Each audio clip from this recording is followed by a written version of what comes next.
La Bible autorise l'homme à avoir le nombre de femmes qu'il veut. Quand toi, tu es chrétien, célibataire, si tu ajoutes seulement une, tu vas en enfer. Du début à la fin, la Bible a interdit la polygamie.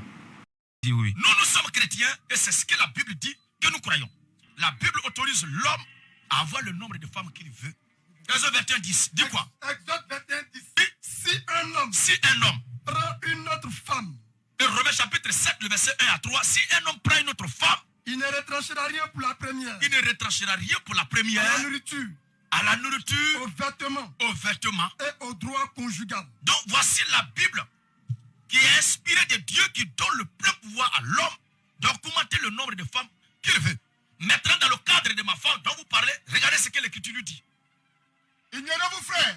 Ignorez-vous, frère. Car je parle à des gens.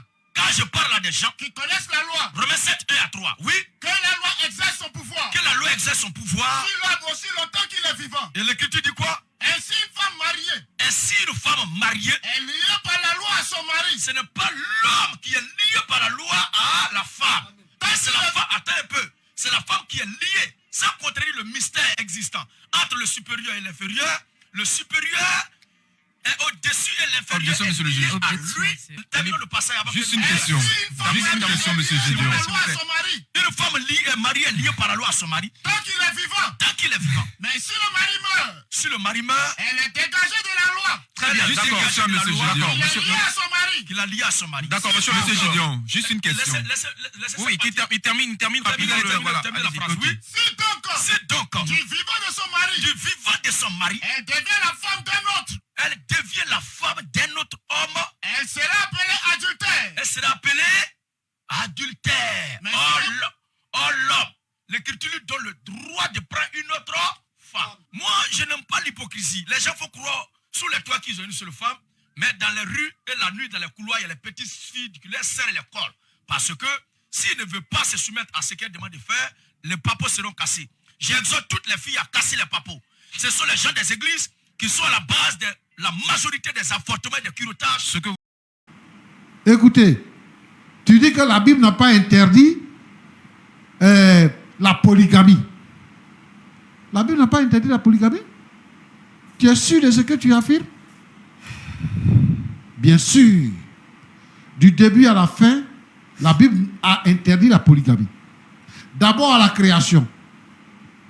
Dieu dit, il n'est pas bon que l'homme soit seul. Je lui ferai une aide semblable à lui. Une aide, pas deux aides.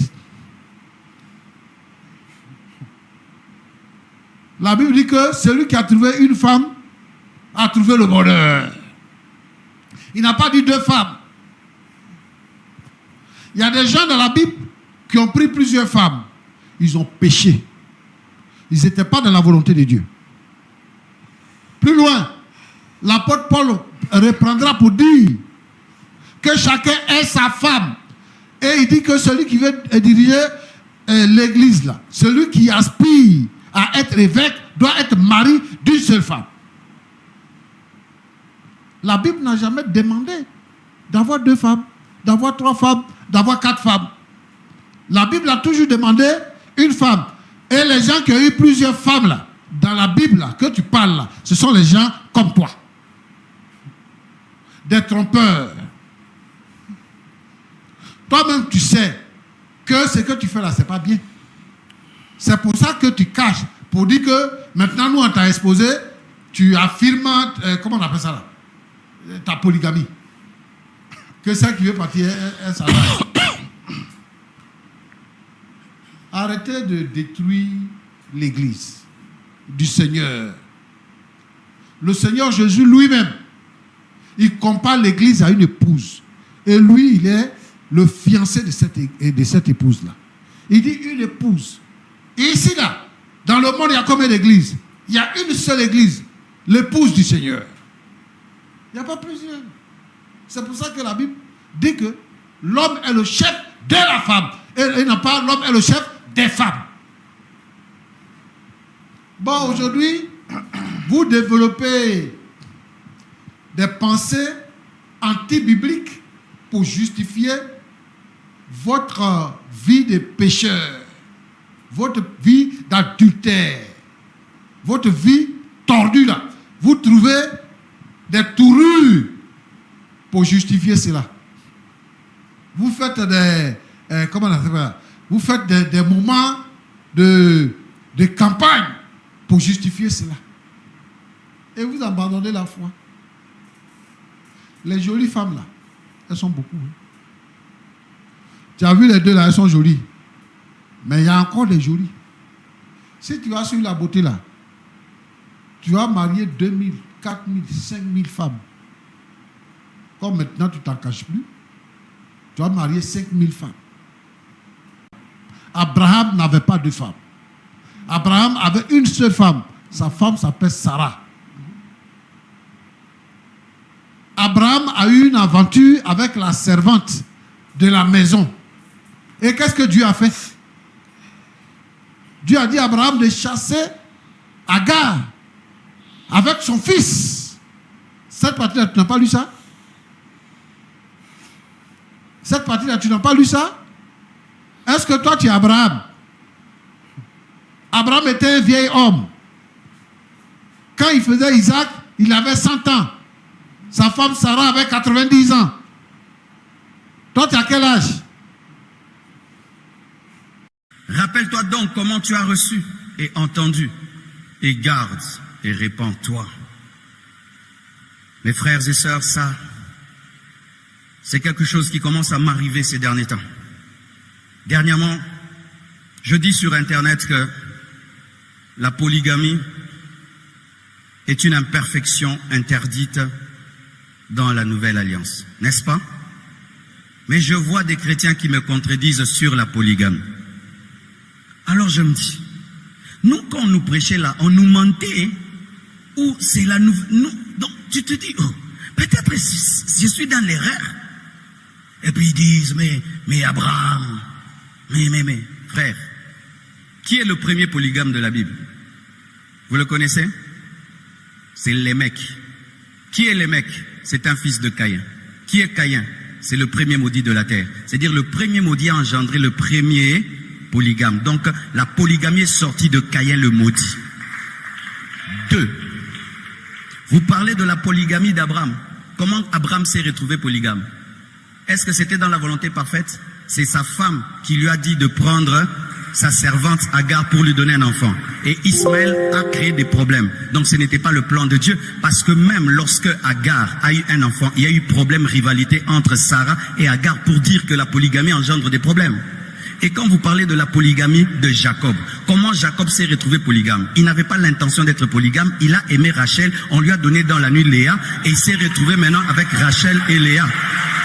Et chaque femme est venue avec sa servante et ils avaient la compétition des enfants. On lui donnait les femmes, les servantes pour qu'ils puissent avoir des enfants. Et voyez comment il y avait la rivalité. Lisez les noms des enfants. Vous allez voir un nom est donné là-bas. Je me suis battu à mort contre ma sœur. Yoka komba mwana na bundi na yaya. La polygamie, c'est l'imperfection. Si quelqu'un était païen, il a épousé plusieurs femmes. Son cas est autre. Si tu es païen, tu viens avec tes femmes que tu as épousées, pas tes copines, hein, tes femmes dotées, tu viens. On va pas te dire rond, mais tu ne peux pas servir Dieu. Tu ne peux pas être diacre, ancien prédicateur. Mais quand toi, tu es chrétien, célibataire, si tu ajoutes seulement une, tu vas en enfer. Parce que la parole t'a trouvé célibataire.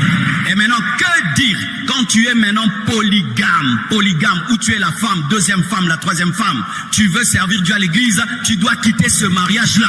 Parce que si tu es polygame, tu es prédicateur, tu es en train de donner un mauvais exemple. Et si tu es troisième femme, tu es prédicatrice, c'est un mauvais exemple, même si on t'a doté. Maintenant, les enfants de polygamie, ce n'est pas votre problème, vous n'avez pas cherché ça.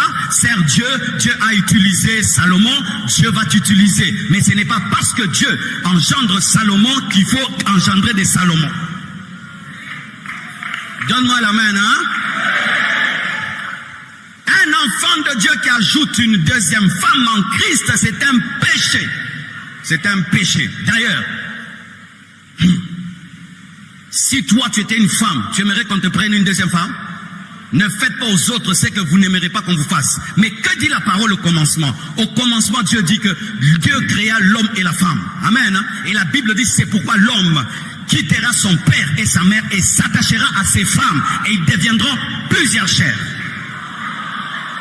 On dit quoi? L'homme quittera son père et sa mère et s'attachera à sa femme, à une seule femme. On a sorti combien de côtes d'Adam? 10 côtes, 30 côtes. On a sorti une côte parce que dans le plan parfait de Dieu, un homme, une femme, une femme. Ce ne sont pas 2 côtes, 3 côtes, c'est une seule côte. Et Dieu n'a pas pris l'os du pied pour que l'homme ne domine pas la femme. Il n'a pas pris l'os de la tête pour que la femme ne domine pas l'homme. Mais il a pris l'os du côté pour que l'homme aime la femme, protège la femme, sécurise la femme et puisse être en égalité avec la femme.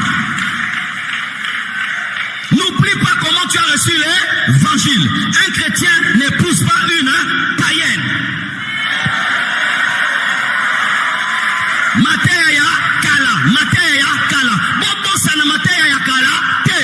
C'est ça qu'il dit. N'oublie pas comment tu as entendu. Les chrétiens n'épousent pas les musulmans.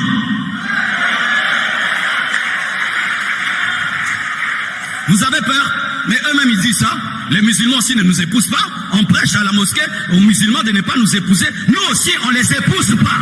Parce que la Bible l'interdit. Tu ne te mettras pas avec les infidèles sous un joug étranger. Quel rapport il y a entre les ténèbres et la lumière? Si tu as une fiancée païenne, boyaye. Oui, les chrétiens n'épousent pas les idolâtres. Un chrétien idolâtre n'est pas un chrétien. Un chrétien n'épouse pas un chrétien idolâtre. Un chrétien n'épouse pas un chrétien qui prie dans des sectes. La Bible dit, vous ne ferez pas des mariages avec les nations païennes de peur qui vous poussent à l'idolâtrie. Pourquoi Dieu interdit les mariages avec les païens? Parce que dans le mariage, il y a l'influence spirituelle. Comment est-ce que le grand Salomon est devenu idolâtre? C'est par les mariages. 700 femmes, 300 concubines qui étaient des païennes. N'oublie pas comment tu as reçu là.